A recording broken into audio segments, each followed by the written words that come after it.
એ અંગ્રેજીની ગુલામીમાંથી આઝાદ થયો તેની યાદમાં આપણે સૌ દરેક સ્કૂલો, કોલેજો, સરકારી કચેરીઓમાં આપણા રાષ્ટ્રધ્વજ તિરંગાને ફરકાવી એને સલામી આપી અને ધ્વજવંદન કરીએ છીએ. તો આજે એક ખુશીના માહોલ પર દરેક બાળકમાં ઉત્સાહ હોય, દરેક વડીલોમાં ઉત્સાહ હોય, દરેક યુવાનોમાં ઉત્સાહ હોય કે આજના દિવસે આપણે કંઈક કરવું છે.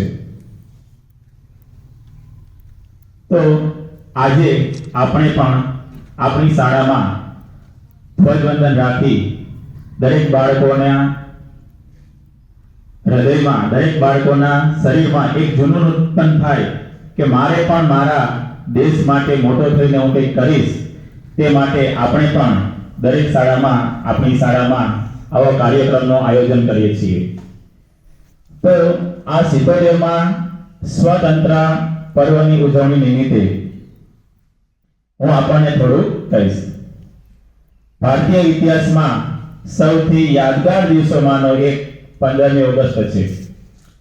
15મી ઓગસ્ટ 1947ના રોજ લગભગ 200 વર્ષ અંગ્રેજોની ગુલામી સહન કરી અને ત્યારબાદ આપણા ક્રાંતિકારીઓ, મહાનુભાવો ના ઉપવાસ આંદોલનો અને એની લડતથી આપણો ભારત દેશ આઝાદ થયો.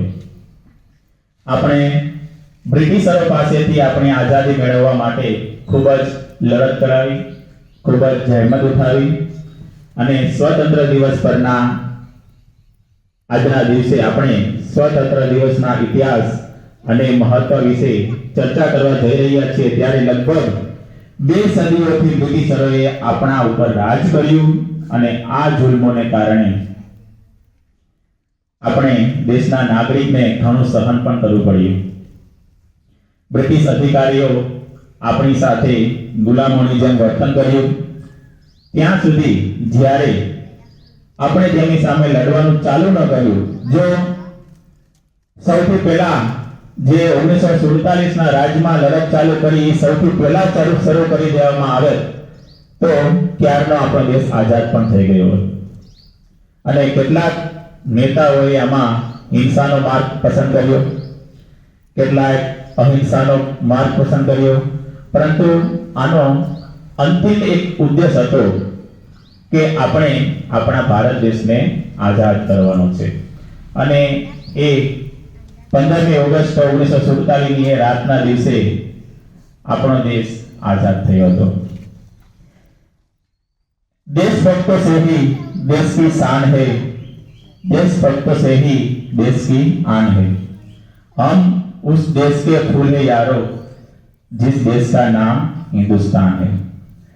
तो આજના આ પાવન તહેવાર ઉપર આપણે આપણા કાર્યક્રમની શરૂઆત સૌપ્રથમ દીપ પ્રાગટ્યથી કરીશું. તો હું અહીં ઉપસ્થિત વડીલોને કહીશ કે આગળ આવે અને દીપ પ્રાગટ્ય કરે.